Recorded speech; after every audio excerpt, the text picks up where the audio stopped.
Yeah, but Zandy, I know what you're saying. Like, if there's like 10 people saying, "Hey, we all saw this," I'm going to have a tendency to believe their video. But it's just all these videos that are being thrown out, and a lot of them are vague, like the one that Phil sent, where Yeah, all these lights were over the ocean, and then it doesn't tell you where. Is it by Tahiti? Is it by Bermuda? Where by on the ocean? What day was it taken? What time was it taken? Who were the witnesses that took this photo? It's like those are very, very, I have doubts on. right. Well, they do like Redstone, a couple of pages, they actually tell you exactly what time, who took it, where. But the thing about it is some of them, if they're too clear, I'm leery of stuff too. Because how do you have equipment that focuses that clear on some of these? Because that's really expensive.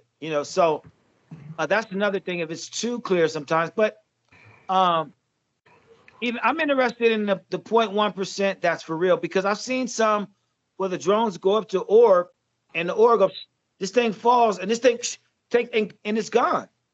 Or when the helicopters they went up to this one orb and the orb goes and then it stopped and blinked a little bit and took off. It was kind of funny because it dusted the copter, but I um saw one in China, and oh, everybody's holding their phone and looking at the orbs.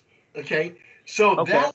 that one I have a tendency to believe, because how can you get all these people holding phones? They're all excited. They're all talking about something in the sky, and you see it. So those are the ones I believe.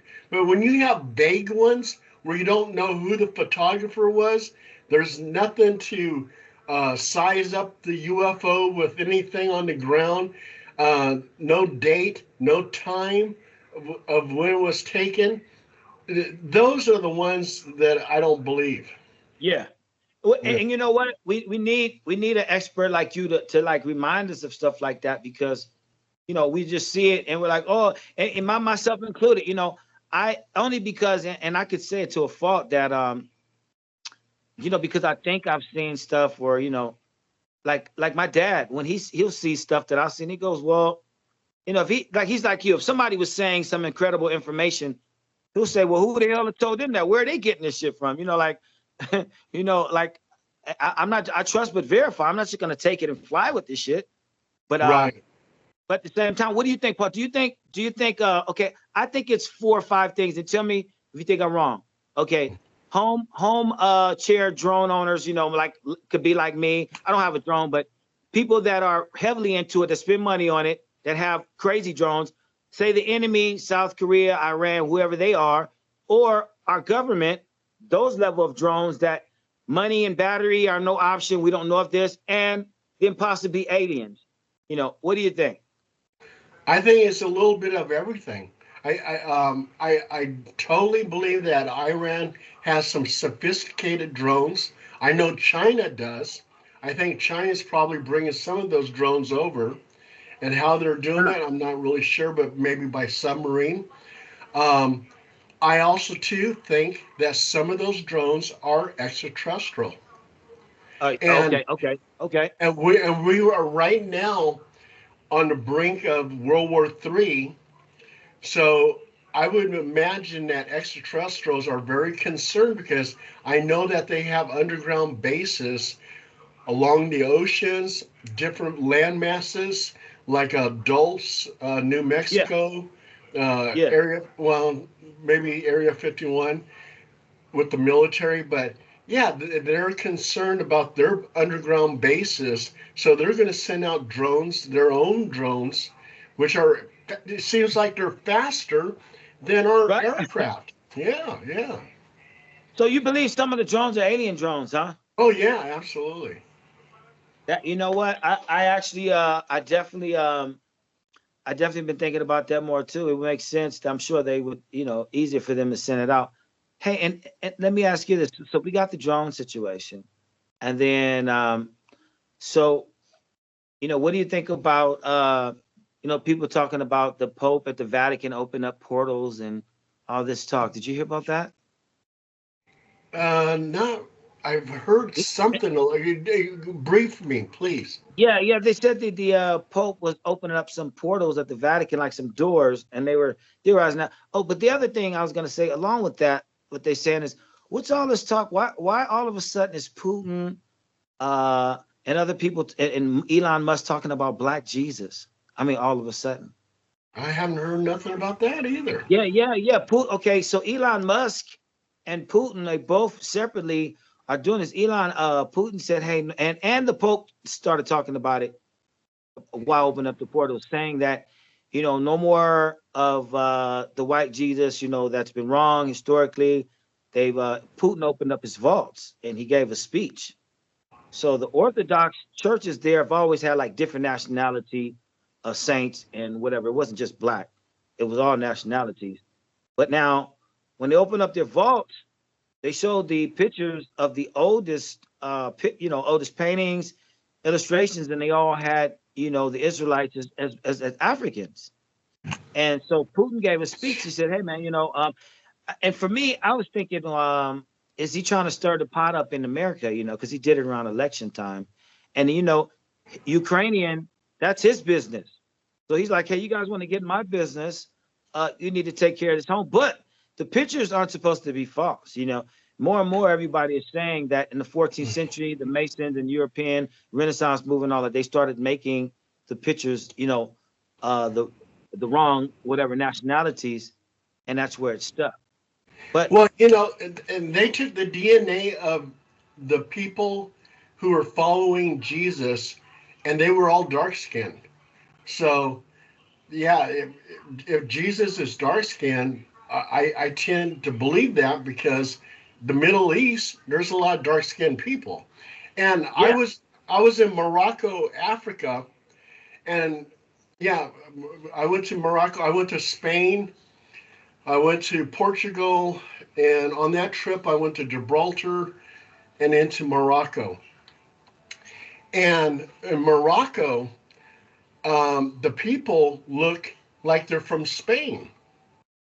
Yeah, I mean, they're dark skinned. They're dark skinned, but they have wavy hair and stuff like that, and they look like they're from Spain. Yeah. Well, see, and the significance of that is like, if a person has a role they were going to fill to say help or whatever, and they're thinking, hey, I can't help anybody, whatever, like just when you mix stuff up like this. So they're trying to, they've been doing, Elon Musk talked about it as well. And then so even the Japanese, like there was a guy from the Igasaki tribe in Africa, and he went to Tokyo, and the last names and some of the words of his language, they were just like the Japanese. And they're like, wow, like why is this? And so they found out that the African tribe, the Igasaki, they started Edo. Edo was Tokyo. It was called Edo before that.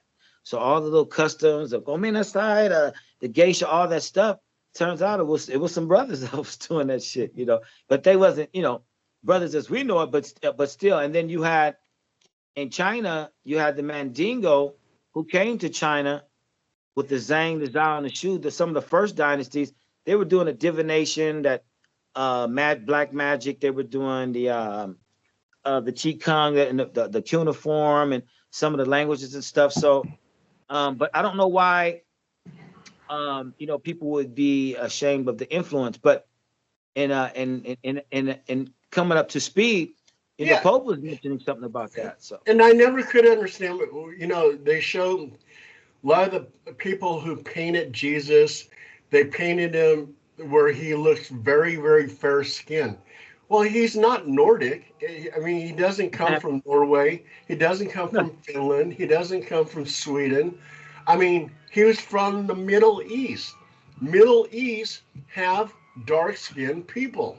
So it only makes sense that he had dark skin. And not only the longer you stay in the sun, the longer you stay in the sun, your skin's going to be darker anyway. Yeah, and they took also too. They took the DNA of the people where he lived at, and they're all dark skinned, and they did a composite of what Jesus looked like, and he doesn't look like nothing from the paintings. Well, Aaron, the brother of Moses, right? Aaron, Moses' brother, Aaron was he started the priesthood. So they said you can only be a real priest of the Israelites, like you, to hold the Ark of the Covenant or things like that. You would have to be a direct bloodline to Aaron. So there was this tribe in Africa that was saying, "Hey, we are direct blood descendants of Aaron. We've passed this on. Aaron always was here." And they were like, "No, no, no. If you really are, they tested their blood, and guess what? They really were." And so, people have been having to rethink. But there's the story of how that happened, and I think that nasty story is propaganda. I think we still have yet to hear the real reason how that happened. But back to now that the aliens are supposedly here, you got to understand December 3rd or 4th was when the flap was predicted to happen. They said 39 days after Trump got in office. It was some weird thing like that. But that day was when the New Jersey flap actually expanded. The police officer lady saw 50 drones at one time come out to sea, which is what Trump referenced. They saw the 7 drones. And so some of these men look like really expensive remote controls. Like I would love to have fun with. Some of them look like out of this world, and the colors on some of them. So, but you notice people forgot about P. Diddy after this, right? This is the point I was making is, man, you Yeah. never know what's coming next. Nobody's talking about P. Diddy anymore, right? Yeah. Or Jay-Z. Yeah, and yeah. Well, Jay-Z keeps coming in, and I don't know why, but he Yeah. can't compete with They the New keep Jersey on saying drones. they keep on saying they're gonna go after Jay-Z, but I ain't seen it. I'm not seeing I it. haven't seen it. Um, yeah, but it They looks keep like on they sounds like they're closer. Sounds like they're closer. Yeah. And they're saying they're gonna go after uh Beyonce and who else? Oh, Kevin Hart. They were saying they're going to go after Kevin Kevin. Hart, Ashton Kutcher, Yeah, yeah. Oh, yeah. Ashton Kutcher, Ashton Kushner. Kutcher or whatever. It's not Kutcher, it's Kutcher. They said What? allegedly they supposed to be going after those guys, right? Did you ever see the video of P. Diddy trying to put his hands on Mike Tyson? Yeah, that clip they had, yeah, where he moved over from the couch, Yeah. wait, You he look, got, he didn't pop. yeah, Mike Tyson. Mike Tyson, later on, he said that he took P. Diddy to the side after the cameras were off and says, if you ever do that again, I'm going to kick your ass. Yeah. Man, And he goes, and well, I don't care if the cameras are there or not. what they he said, man, I don't care if you care. Hey, listen, well, they said that Diddy doing that pink Tootsie, they said it's a mixture of cocaine, pink dye, and TBT or ketamine. Ecstasy and cocaine with pink dye. So they call it Tootsie. Now they said that those guys, this was coming from some of the bodyguards like Big CC. He said it on that Mob Guys show. He said that he noticed that those guys that take the ecstasy for like 2 years or more, he said they all become bisexual. He said they all become What? free. Yeah, he said he noticed that their whole thing, their mind is just they just start doing stuff they want. He said, P. Diddy, he said, man, for him, they thought it was like taking a person's soul or taking it, that they were getting points when they did that to a guy. But he said they did that to a lot of guys. They said you can't drink nothing. You can't drink the champagne, the mouth. You can't drink nothing around those guys. Everything is spiked, they said. And now, I have a friend that works down there. I have one famous, one not so famous. The not so famous one says, and there's an agency I went to that he went to. He said that the girl was asking, hey, I had a party for you. Why didn't you go? He says, well, I tried to leave you a phone call. Like she said, she said, we don't talk over the phone. We don't do anything on the phone. And but he wouldn't go, he didn't go to the parties, and she kept leaving. And you get your roles, you get to, network and stuff. You go to some of the parties. So it's still there. And biblically, for those who think about the angels and demons, biblically, this has been happening. The sacrificing, wanting to have sex, get high, worship God the way you want to versus the way it was told to. So you got this dynamic where the gods are coming down saying, here's a reset. You guys ain't been listening. You're doing that crazy stuff, hurting the kids, sacrificing. then there's a reset. It's been going on. I mean, you have one group that's willing to do it, and one group that says, "Hey, man, that's weird. We don't do that shit." So. And did you see the video? They had some security guard. They won't show his face, but the guy's huge. He has all kinds of muscles and everything. P. Diddy hired him as part of the security. Yeah, and yeah. as an initiation, he gave him a drink, and there was something in the drink, and he lost consciousness, and P. Diddy raped him. Yeah, yeah. Oh, yeah. Oh, yeah. Well, Kevin Hart, they got it at the grand jury. A guy testified on the grand jury that happened to Kevin Hart. He said there were 8 people on the tape, 3 underage, and he believed all of them were victims because they were all drugged. Now, he said Kevin Hart, this is what he said.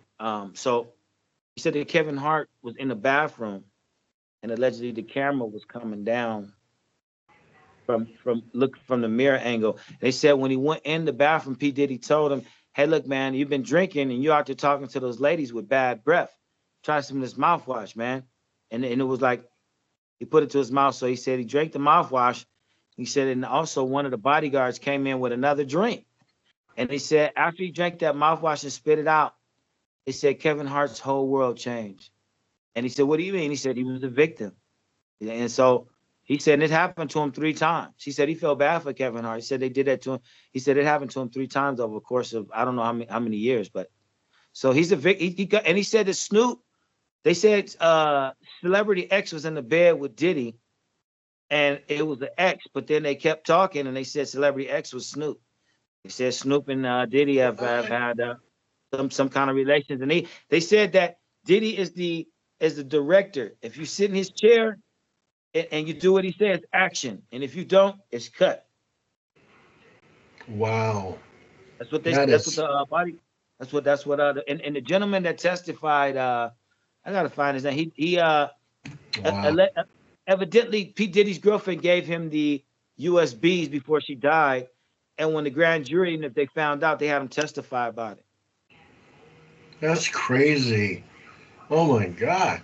And how can he just do anything? I mean, men, women, children. Well, you know, they said his father was an informant. They said he's an informant, and also that his auntie raised him, but she was sexual with him. Yeah, his own mother too. He kisses on the lips. Well, she's supposed to be his mother, but it's his auntie. Oh, okay. The lady they're talking about, they said that's the one that's been freaky deaky, like the freakos. Wow, that is just crazy, Xandine. That is crazy. I know. And then Kevin Hart too. Some lady was sitting in the bathtub. They had a bunch of candles, and her hair caught on fire. Kevin Hart was going, film it, and he's laughing. And like if that was you and me, we would be pulling her out of that bathtub, putting water on her head, and trying to put it out. Kevin Hart was just laughing about it. He didn't give a damn. You know, now the thing that's coming out about it is these people are getting powers from nefarious entities, like it's the thing to do, like it's nomenclature. You know, not like a rare thing, like. You know, people get their source of power from different places. So, you know, Kevin Hart, and that's like evidence of people saying how dark it is there, you know, and what energies you aspire to get what you want. So I don't know if this is true. I mean, just stuff they talk about, but I mean, you know, my gosh, if you see somebody burning with their head, you know, you run to it with a towel or try to put it off. Yeah. I personally would, because my son, I was in a fire with my son. I've been burnt before. I had to put my own child out, and I didn't laugh when this shit happened. I know that. Oh my God. No, you don't fucking laugh when people are on fire. Yeah, you fucking put them out. Oh, even what that happened to Richard Pryor too. Remember that? Yeah, he got burned with that ether freebasing with cocaine. Yeah. Yeah. Burnt the shit out. Well, look, my son got burnt more on his body than even that right there. What did you think about what happened on the New York subway? With the lady getting burnt right there? You know, I didn't see the video, but like, what kind of motherfucker is like in the head to think to set somebody on fire? Like, I don't care if you're crazy or what the fuck. Where do you get off on thinking I'm gonna set somebody on fire? Like, where do you learn that from? That is horrible. That Where do is you even? horrible. Where's that in your? And so, and then they tied it to the, the immigrants, which I don't know, if that was, the thing to do, had anything to do with it. What do you think about that whole thing, man? It was the guy. That was pure madness. That woman was sleeping on the subway. Sleeping. She wasn't bothering anyone. And then he set her on fire and killed her. And then when they caught him, he was sleeping on the subway. What the hell? What kind of person is that? And he's from Venezuela. And he got all these Venezuela gangs coming up to New York, Chicago, Denver. They're not going to do very well in New York and Chicago because there's already gangs established out there, and they're going to wind up killing them. So they need, for real, for sure. Yeah, they need to go to Denver where there's not so many gangs, take over territory there because they ain't going to survive in Chicago or New York. Oh no, Chicago, New York, them dudes they for Christmas and every other day, instead of buying fancy tennis shoes and stuff, now the kids is buying fancy guns. I mean, they got raised lasers, they got all kind of crazy guns, and they're not just for show. I mean, the stuff that they have, the accessories and stuff, they're made to extended clips, extra accuracy, crazy rounds, are fully equipped like Rambo, man. Yeah. And what do you think about Luigi? That's that's a super weird one. I got to that's a super weird one because did you see how many security guards he had behind him? And then the guy that burnt the lady, he didn't have no security guards behind him, hardly.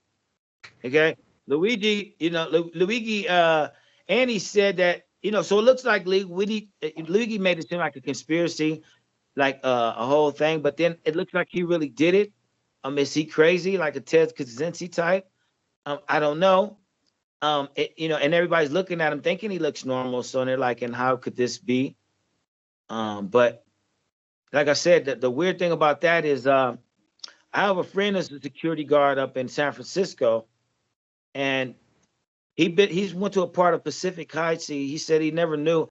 Like, we thought we knew San Francisco, but it's some rich parts where, unless you're security for a billionaire, you're probably not going to find out. So he carries like big, heavy artillery.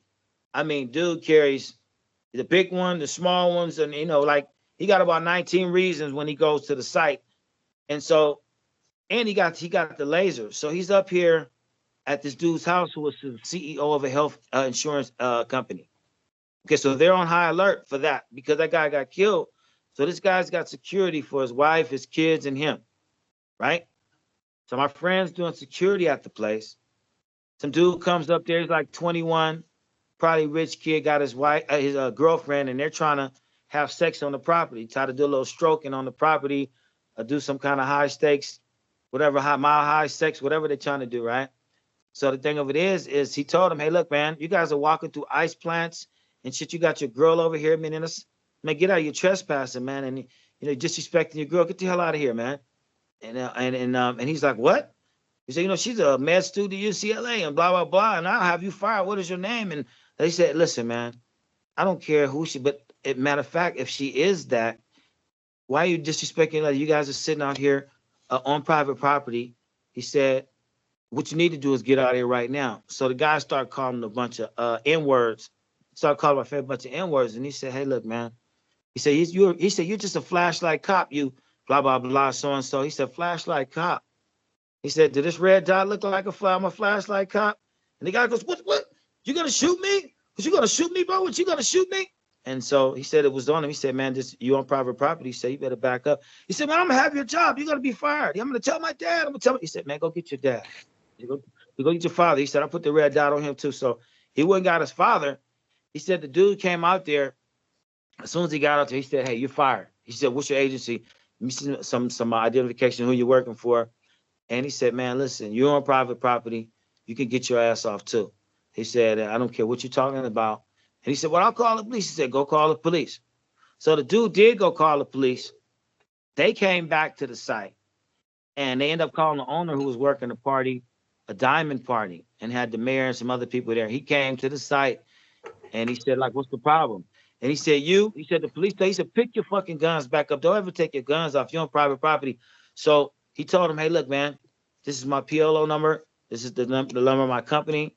He said, and you guys all need to leave. So the owner actually was in favor of the security company because he was like, hey, listen, we saw the whole thing on tape. They think it's a YouTube video. The wife is like, oh, they never have any action there. So she's like, he really handled it, because he wouldn't. The guy was calling him, saying all kind of stuff. And he said, oh, man, I'm just going to go on the property if I want to. You're just a flashlight cop. But, if everybody did that, the guy got shot, so people are, I'm like, why would the kid like play around like that with tensions like this? I'd be like, hey, listen, man, no problem. Yeah, you gave me a warning. Thank you. I'm out here. Thank you, sir. Yeah. And you made a good point. Here you got Luigi, and he has all this security, all these cops. They're walking him down the street like he's some type royalty. And here this lady got burned to death by this guy from Venezuela, and there is no security for this guy. I mean, so her life is not important, not as important as that CEO for that healthcare. I don't get it. I mean, that guy was a freaking monster who set her on fire like that. And yeah, it's almost like they don't give a damn about her. You don't even hear anything on the news about it anymore. I mean, nobody said the motive, or nobody talked to him, or know if he was schizophrenic or what, or nothing, no story? No, nothing yet. Yeah, you hear everything about Luigi. And not only that, you got all these girls that donating money to his GoFundMe. Yeah, and they're all falling in love with him, saying he's so handsome and everything else. He's got his own fans now. Well, that's just like Richard Ramirez, the Night Stalker, Ted Bundy. Even Jeffrey Dahmer was getting love letters. Yeah, Jeffrey Dahmer eating people's knuckles and he getting love letters. Oh my God. What is wrong with people that do stuff like that? It's not necrophilia, but it's something else. What's a good word for like sick, morbidity like that? I don't know. I don't know. I mean, they get this obsession, for serial killers and stuff like that. It doesn't make any sense.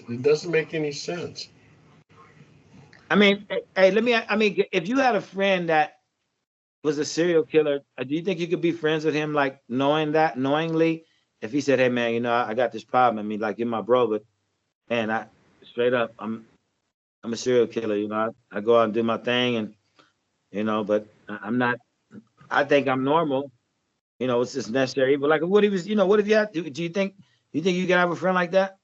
No, I would look at that friend and say, friend, you're going to jail. You're going to jail. I'm sorry, your secret is not a secret. Like, what did you say? You're gone, dude. Hey, Xandine, let me go get some more coffee before our guest comes on. I'll be right back. Hey, Xandine, also too, about 3 government officials, I can't think of their name, but they said 2006 and 2007. There's going to be disclosure. You mean 2026? 2006 or 2007, there's going to be disclosure. We're going to be aware that we're not alone in the universe. And this is said by 3 government officials. Well, they had a soldier that's out there. I don't know if you heard this, but he said that the drones are he said mostly us. And he said they're in the skies, Texas, they're over all the place. But he said that some of them are aliens. He said we do have aliens above us and we have them below us. And he said that in 2025 there'll be a lot more said about this. He said it's already in the public, so he can say it. That he said, yes, folks, and he had his fatigues on, supposedly. You know, I saw the video. I don't know if it's real or not. But he said that also we're going to have to evacuate sooner than later.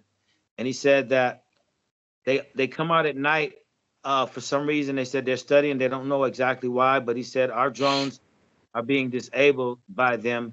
He said, so you do have real ones. And this was that went viral too. You didn't see that? I didn't see that one, but I saw the the the video of the drones over Sacramento. Did you see that? Yeah, that one.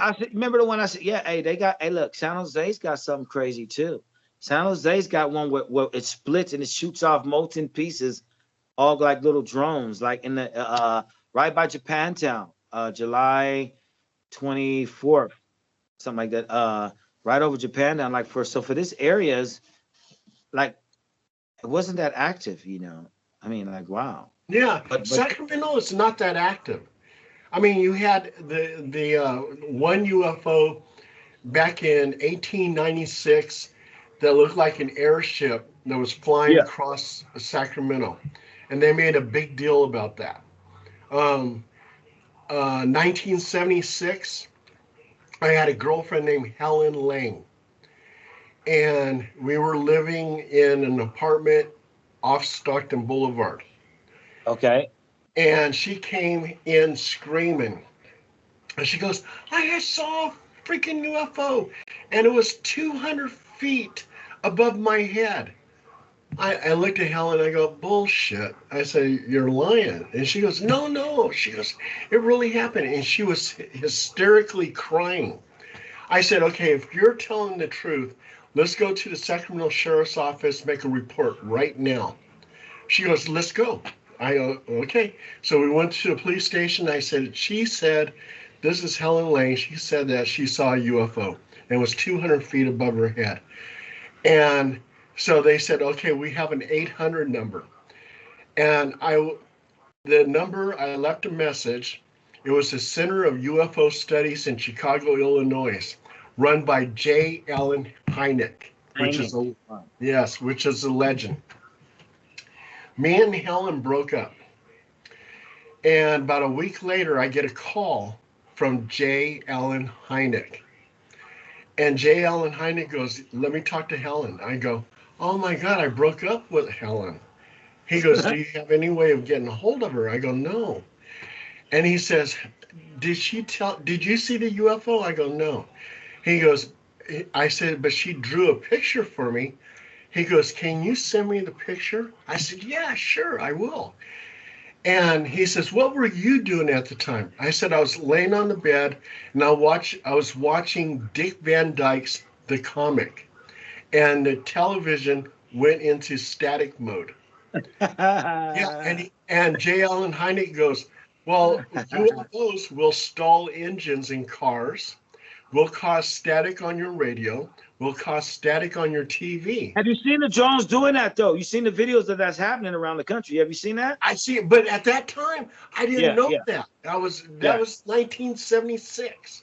Yeah. So anyway, so I sent him the drawing and everything. Yeah. The Sacramento Bee wrote an article. Not only did Helen Lang see the UFO, but two other people in Sacramento who didn't know each other in 3 different parts of Sacramento saw the same UFO. So she wasn't lying. Man. Yeah. Alan J. Hynek called her. You know it was serious. Oh, yeah. I mean, J. Allen Hynek, I talked to him. I mean, a freaking legend, you know, and I talked to this dude. And that wasn't my only UFO experience. Back in 1974, I was in Fort Jackson, South Carolina. I was with 2 soldiers in the town of Columbia. And I think I told you this story, but I saw in V formation 6 blue discs. They were glowing blue. And one of the soldiers looks at me and goes, geese? I go, fucking, what do you say, geese? Those are UFOs. And we're watching them, and they erratically take off in different directions. That was so. Yeah, Those are see, two. yeah. Now that was it. You saw that before anybody did. Yeah. Yeah, You yeah. know, Robert O'Dean, who's a sergeant major for 23 years, he died in 2018. But on his deathbed, he was saying that he showed he was a friend with Norman Burwin. Norman Burwin was a NASA scientist for 30 years. He wrote the book that he published at first in Scotland called Ringmakers of Saturn. Now, in that book, he included NASA negatives. Okay, so Bob O'D died in 2018, but the last time he spoke, he was talking about, he actually showed these pictures that had a machine or a craft by the rings of Saturn. And these are photos that they had kept under wraps. They had negatives. And by the way, Japan paid for negatives for Apollo 13's mission, which showed interesting stuff. But this had a ship that was 2,000 miles long, 400 miles wide, and it was on. So here's the ring of Saturn going like this, ring of Saturn like this. It had a machine that was as wide as the ring, and it had an exhaust over here, and it had other smaller objects. So the book that Norman wrote was, he said, hey, listen, I've been watching these machines. I don't know if they're mining Saturn's rings or they're making them. But either way, we don't have the capacity to make machines as big. But they've been moving. And the thing is, they're coming this way. So he published that book, and it was going for like 3,000 on the black market. But now, people are coming out and talking about it more. But Robert O'Dean referenced it before he died because they were friends. And so he actually got pictures, and he would show some. They had a spaceship photo from Apollo 13 where the moon is here, and their ship's like 5 miles long, 2 miles long. They develop, and then they do the black and white of it where you could see the actual. I don't know, it's pretty interesting if it's real. But Robert O'Dean is yet to be debunked. You can check him out. He was with the Camelot Project. It was on the last interview he had. Robert O'Dean, Sergeant Major from the Army for 23 years. He died in 2018. Wow, wow. Yeah. Hey, Xandine, I've been wanting to ask you, and I keep on forgetting. And it's off the subject, but you have a connection to Forrest Gump. I The do. guy that you were with, he played the part of where he was telling Gump all the different type of shrimp. Right. Am I correct on that? Right. That's Michael T. He's got a new movie coming out. What's his Got two name? new- What's his name? Michael T. Williamson. Okay, how did you meet him? When I lived in the Bay Area, I used to always do rap and sing and funk and band and just all artist stuff. And I got fed up with it. I was like, man, I don't want to do this anymore because it's like you can't meet anybody in San Francisco. And I see all these people doing the same thing. I'm like, I give up. And my friend said, no, said, we got this guy we want you to meet. Said he's coming up from LA. Just give us a minute. My friend, I was a DJ, and I was like, I'd already signed a bad contract. So I really didn't want to hear shit they had to say because I still owed money on the contract for stuff that was mine. So they said, well, no, he's coming up. He was on Free Willy. He was doing Midnight Caller. He'd been on Starsky and Hutch. He had done quite a few things at that point, but I still didn't know. He was doing Hill Street Blues. I didn't know who he was at the time. So they said, hey, man, well, they throw his name around. And I said, well, I really don't want to meet him. So they were saying, okay, he's here. So it was about 2 weeks, and he was getting ready to leave. And they said, somebody asked me, just go down there, and you trust me, go meet him. So I went down. He met me. It was down like the Four Seasons Cliff or something. He had rented a room, like a conference room. And he said, hey, man, so he told me, no, my stage name at the time was Romeo Blue. And he was like, I heard that you work on this or that. He says, so what are you working on lately? So I told him a few concepts. And at the time I was doing speed rapping. And he really liked like jazz, kind of speed, like really fast rudiments. It's not like everybody would know it, but he liked that. And he was like, so let me hear some more. So I did that. And at the time, I had this Army engineer who was making his own movie. And he had just cast me and had me write some stuff for that. So I did a little bit of that.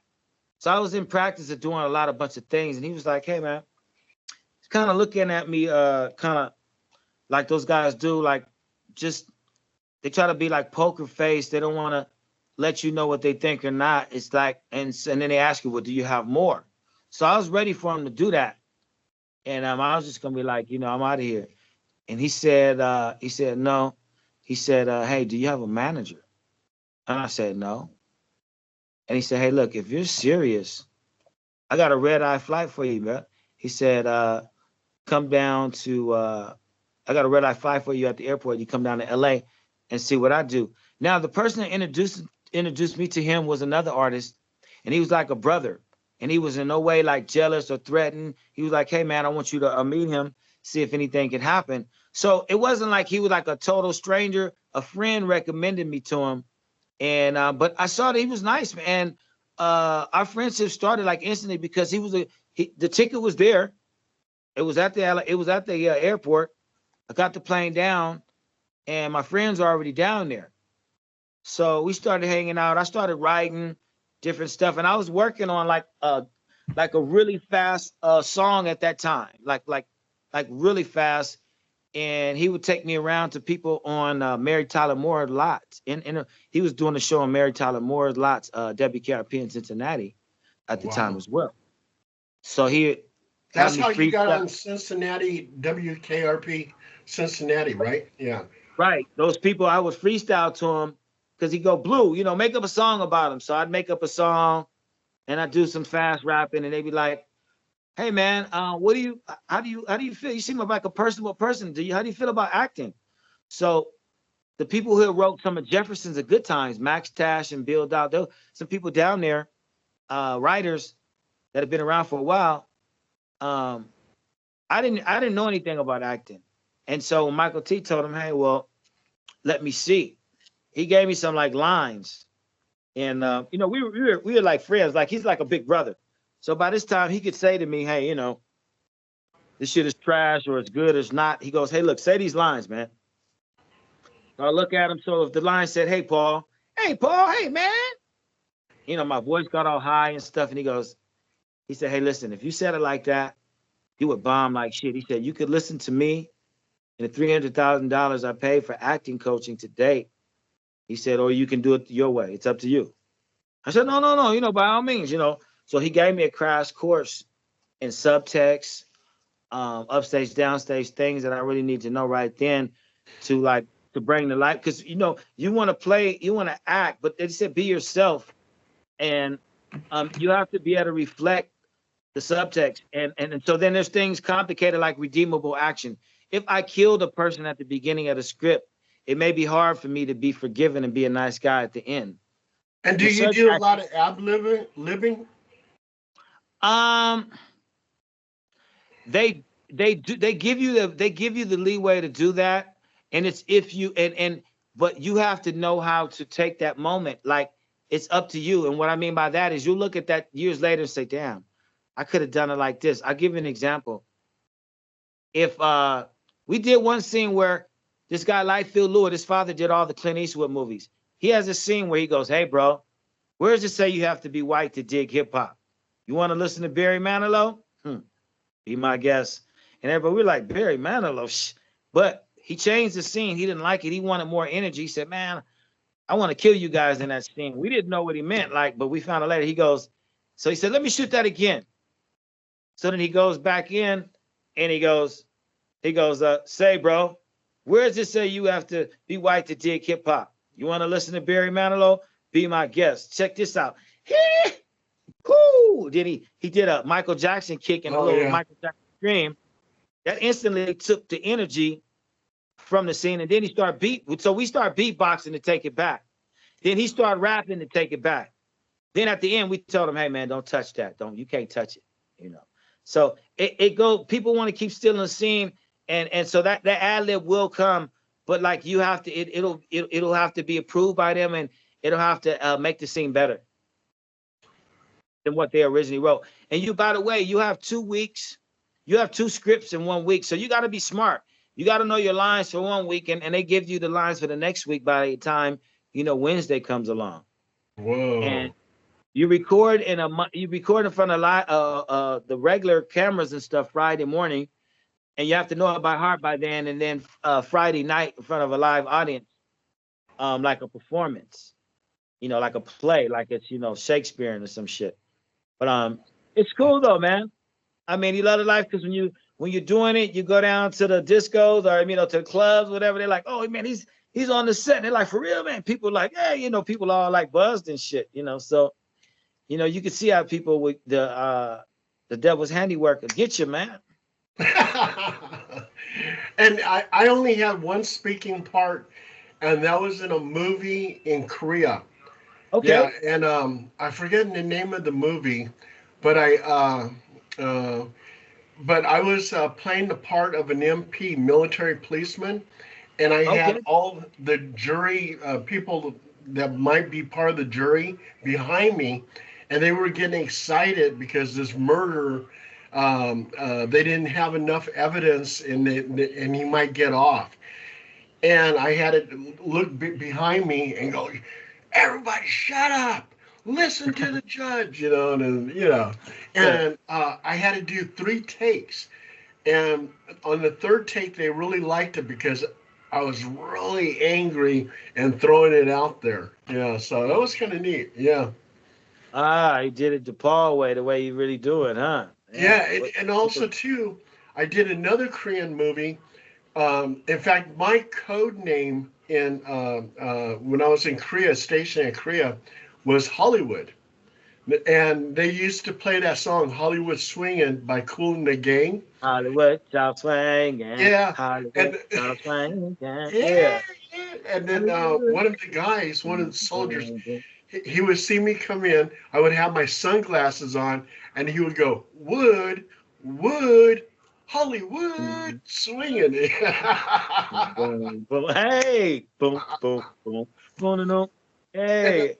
And I did another movie. It was a Korean movie, and Richard Roundtree was in the movie. Richard Roundtree, damn, that's cool. It was called Incheon. That's one of my heroes, man. Yeah, you ever seen the movie Incheon? No, I need to check it out. Okay, though. I'm in that movie.